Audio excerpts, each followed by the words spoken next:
Olá, povo promessista, estamos aqui na cobertura exclusiva da Conferência de Missões 2024, segundo ano consecutivo a convite da Convenção Paulistana.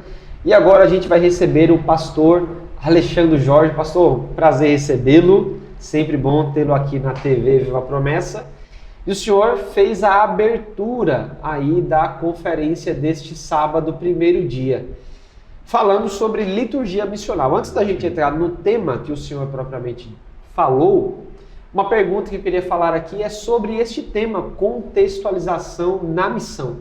É um tema importante, principalmente para a nossa questão contemporânea das cidades e igrejas que estão nesse ambiente urbano, né, pastor? Qual a importância desse tema, pastor? Gustavo, bom estar aqui, né? Primeiro, né? Também, obrigado aí pela oportunidade.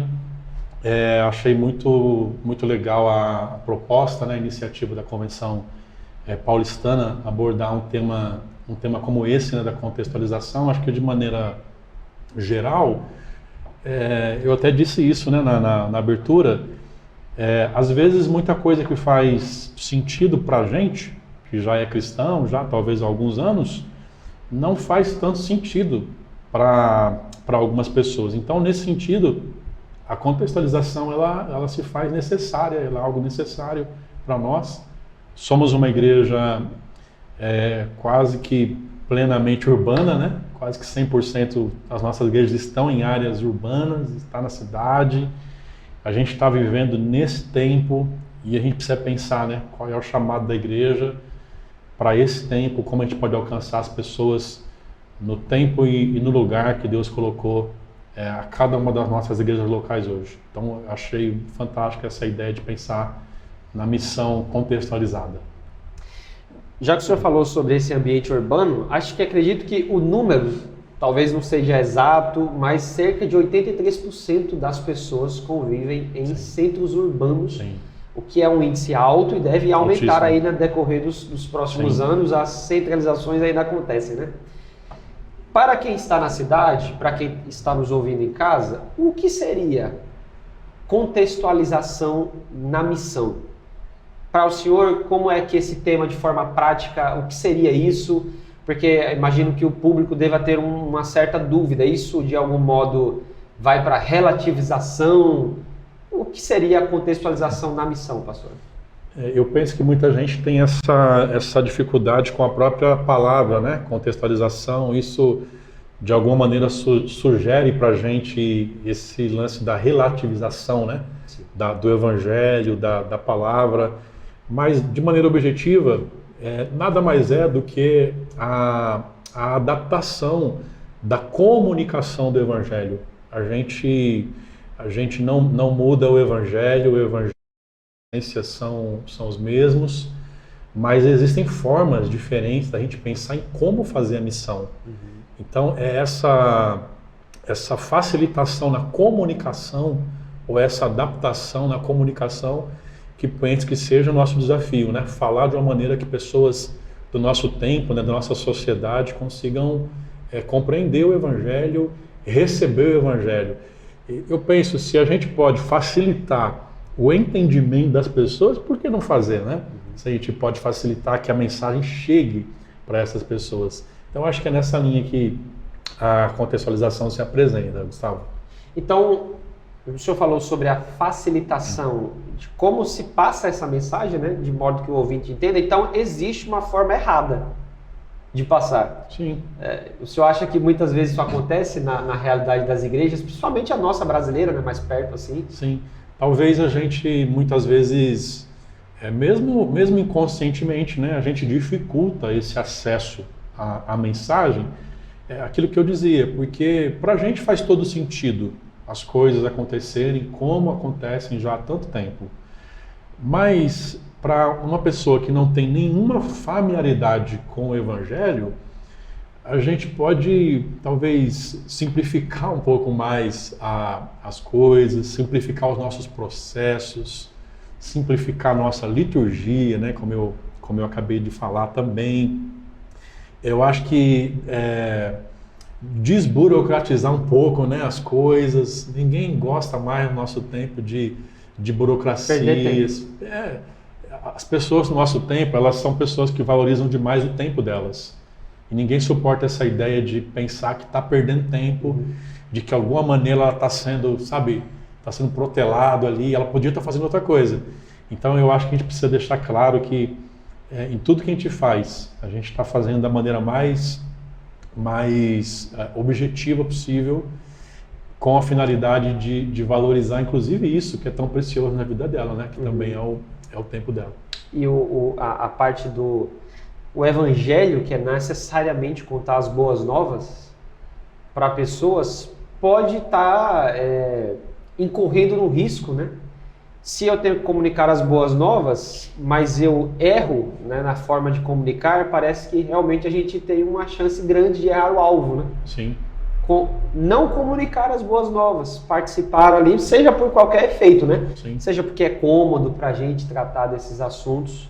E aí o senhor falou sobre liturgia, citou na sua fala agora, e é exatamente o painel que o senhor conduziu, né? Liturgia missional, o que seria isso, pastor?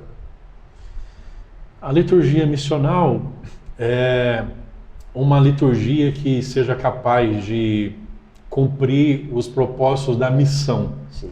Então, uma liturgia missional, ela ao mesmo tempo que ela é capaz de edificar os cristãos, ela também consegue simultaneamente, né? E eu até perguntei se isso é possível, para mim é possível, simultaneamente a gente consegue alcançar pessoas que têm pouca ou nenhuma familiaridade com o Evangelho, se pensarmos na liturgia de maneira consciente e intencional. Então, uma liturgia missional, ela existe para cumprir o propósito da missão. Já que a gente conversou agora há pouco e a gente falou sobre que existe a possibilidade de não fazer essa comunicação do Evangelho, o que seria a antítese, o contrário da liturgia missional? A não missional. A não missional. E como é essa liturgia não missional? Ela é fixada em quê, de forma prática? O que é que faz ela não ser... fazer sentido para o não crente, né? Porque se é missional é para o não cristão. Sim. Bom, o contrário, a liturgia não missional, seria aquela liturgia pensada apenas em nós mesmos, nos nossos próprios gostos, na nossa preferência.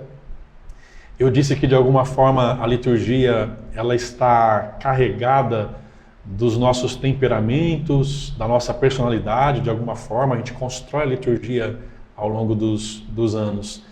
Então, uma liturgia não missional, ela está fundamentada nessas coisas. É uma liturgia pensada, quem sabe, em nós mesmos. É o culto do jeito que eu gosto, é o culto do jeito que eu quero, é o culto que faz bem para mim. E sabe, eu acho que isso não é algo que a gente faz porque a gente fala, não, eu vou fazer um culto só para mim. Sim. Eu repito, é algo natural, a gente se acostuma com isso. A gente se acostuma com cultos que sejam apenas para cristãos. E aí, nesses cultos que sejam apenas para cristãos, a gente acaba se acostumando a não levar não cristãos.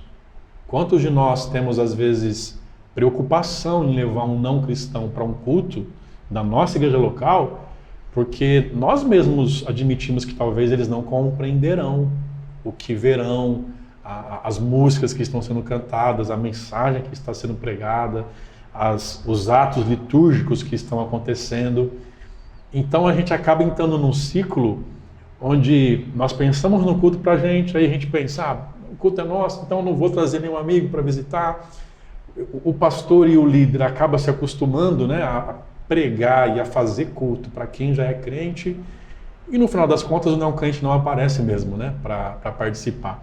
E isso acaba virando um ciclo, né, até que a gente consiga de alguma maneira quebrar esse ciclo e pensar intencionalmente num culto que seja voltado para a missão. Enquanto o senhor falava, eu lembrei que eu estou na igreja desde os 12, 13 anos, e eu lembro que nós tínhamos o culto evangelístico. Culto evangelístico. O senhor acha que isso é uma das formas, né, que contribui para que a gente não tenha uma liturgia missional, porque tem um culto que se dedica a ser evangelístico, logo os outros não são, né? Então, se eu for levar convidado, é naquele culto evangelístico, não nos outros. É isso mesmo. Na década de 80, uma igreja norte-americana, a Willow Creek, do Bill Hybels, né? Uhum. Eles entenderam que não era possível ter no mesmo culto a presença de cristãos e não cristãos. Então eles começaram a fazer no final de semana um culto para não cristãos e eles incentivaram os cristãos a participar do culto de meio de semana. E às vezes a gente critica isso, né? Poxa, não devia ser assim, né? Que absurdo. Mas quando a gente pensava dessa forma, o culto de domingo é o culto evangelístico. Será que de alguma forma a gente não estava fazendo a mesma coisa? Então você não está dizendo também, não, esse culto aqui é um culto onde a gente fala do evangelho. Mas e os demais? A gente não fala do evangelho nos demais cultos? Então a gente fez isso aos domingos, a gente fez isso por algum tempo com eventos especiais. Sábado à noite a gente vai ter a conferência evangelística. É o culto para você levar o seu amigo não cristão. Ok, eu acho que a gente não pode simplesmente criticar esse método, porque de alguma maneira ele funcionou também, né, para o seu tempo. Mas a gente deveria pensar que todos os nossos cultos, eles necessitam da pregação do evangelho, seja cristãos ou não cristãos, precisam ouvir o evangelho, sentir o evangelho, né, compreender o evangelho semanalmente. Uma dúvida aqui para a gente caminhar. Quando o senhor se refere à liturgia missional, tem a ver necessariamente com a liturgia só do culto ou com o modus operandi da igreja, no geral? Porque a primeira coisa que vem à mente é a liturgia do culto, né? A abertura, o dirigente, o momento do louvor. Mas o senhor teve uma fala que a gente destacou aqui, foi que a Bíblia não trata de detalhes do culto. Sim. Como formalidade ou informalidade, o grau de previsibilidade, o tempo de duração, o tipo ou estilo, isso são coisas que nós estabelecemos, né? Sim. E as liturgias envelhecem. Com o passar do tempo, nós as fazemos e nós também envelhecemos. Isso está preso ao roteiro do culto ou é o modus operandi da igreja? Eu acho que a princípio ao roteiro do culto. A princípio a gente está falando daquilo que acontece desde a hora que a gente chega na igreja, né? O nosso pré-culto, a nossa recepção, a maneira como as pessoas são recepcionadas, até o momento em que o culto acaba e as pessoas voltam para suas casas. Mas não há dúvidas de que uma igreja que ela possua uma filosofia ministerial, que seja missional, ela amplia isso para todos os demais aspectos, né?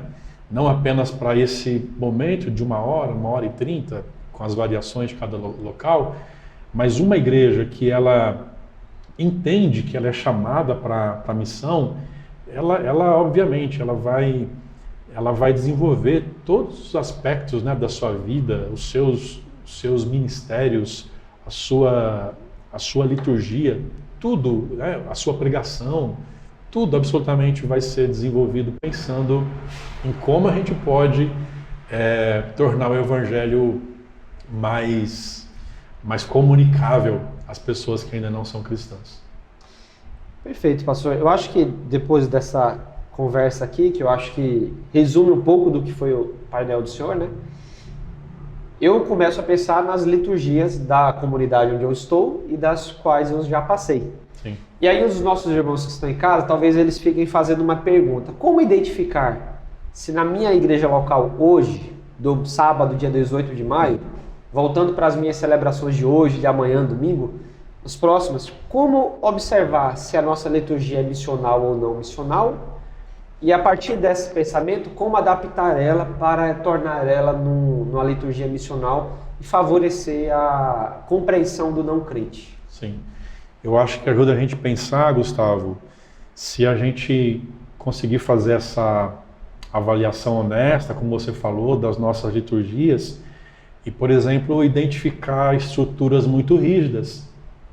Será que se a gente precisasse hoje, né, se a gente fizer uma reunião e a gente entender, bom, a gente precisa tirar essa cadeira que está aqui e colocar ela aqui do outro lado. Será que isso seria um motivo de grande desgaste para a gente? Ou se a gente entendesse, isso é apenas um exemplo, né? Se a gente entendesse que isso é para o bem da missão, se nós faríamos isso. Então eu acho que a gente precisa pensar o quanto nós somos apegados a estruturas muito rígidas, o quanto da nossa personalidade, do nosso gosto existe nas nossas liturgias. Eu fico pensando se a gente fosse fazer uma liturgia ao gosto de cada um, como seria essa liturgia? Porque eu tenho os meus gostos e preferências, você tem os seus e quem está em casa tem os seus também. Mas a missão, a gente precisa entrar em um consenso para que a missão seja feita de maneira que, às vezes, eu preciso abrir mão de alguns gostos, de algumas preferências. De repente você diz para mim, Alex, eu gosto quando você prega de gravata na igreja. E de repente eu falo, puxa, eu prefiro que você pregue de gravata e de terno na igreja, né? Uhum.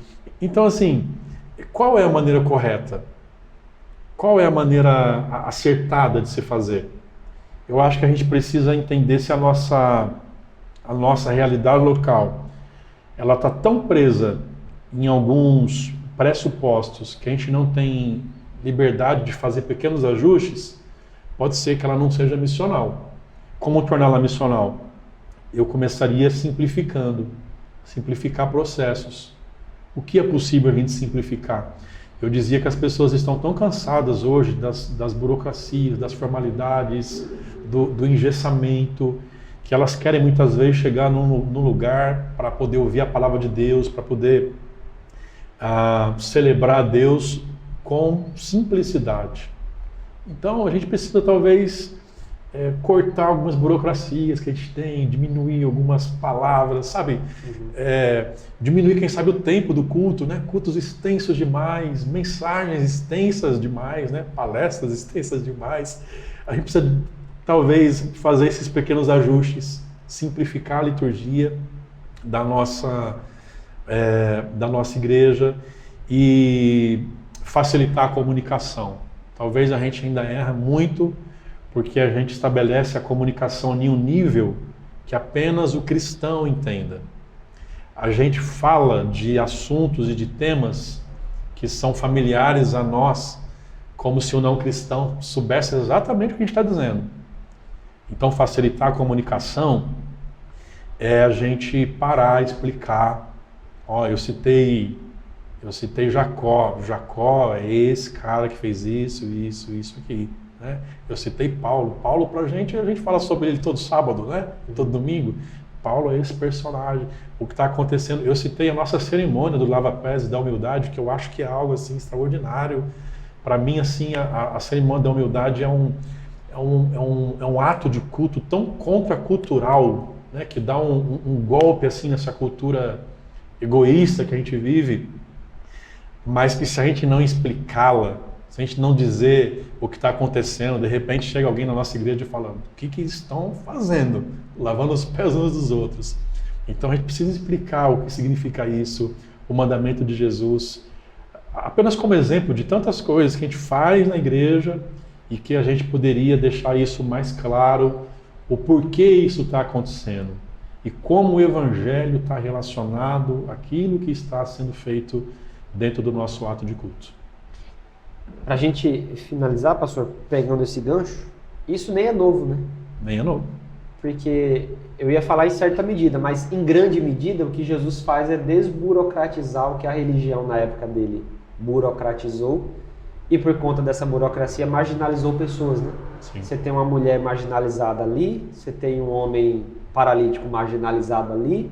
Pelo simples fato de não poder andar, ele já está burocratizado, ele já não pode ir para Deus. E Jesus rompe todas as burocracias para chegar em pessoas. Facilita o acesso dessas pessoas.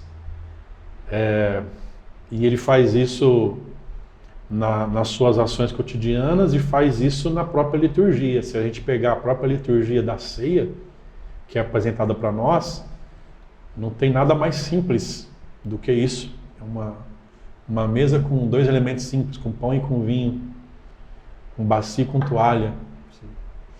Sem roupas sacras. Sem roupas sacras. sem jeito sacerdotal. O pão simboliza o meu corpo, o vinho simboliza o meu sangue. É isso. Façam isso. Sabe, a gente tem o costume de burocratizar as nossas cerimônias, né? Ou de torná-las rituais que às vezes não fazem sentido nem para a gente mesmo, quanto mais para alguém que não tem conhecimento do Evangelho. Será que é um olhar muito simplista, justamente para o que é simples? Porque é simples não pode ser sagrado, né? Porque é fácil, não, precisa ser uma cerimônia, precisa ter alguém tocando uma trombeta para alguém entrar e Jesus vai lá e diz assim, não, pode ser sagrado no simples, né? A gente tem o costume de sempre dar uma enfeitada, né? Sim. Sempre dá uma enfeitada, dá uma melhorada. A mensagem já falou, mas a gente dá uma repregada nela, né? O culto já pode terminar, porque já deu tempo, já deu a hora, mas a gente tem mais uma palavra, a gente tem mais uma história para contar. A gente sempre tem esse costume, né, de achar que o simples não é bom, de achar que o simples não é sagrado, e o sagrado pode ser simples, né, como você acabou de citar. Obrigado, pastor. Privilégio tê-lo aqui. A gente pede ao Senhor que o seu ministério seja sempre abençoado. Amém. E abençoe também o ministério lá em Barão Geraldo, né? Amém. Obrigado. Esperamos em breve tê-lo aqui de volta com a gente na TV Vá Promessa. Valeu, Gustavo. A você que está em casa, continue aí acompanhando a cobertura da TV Vá Promessa, essa conferência de missões 2024, porque a gente tem muito mais conteúdo para você. Até já!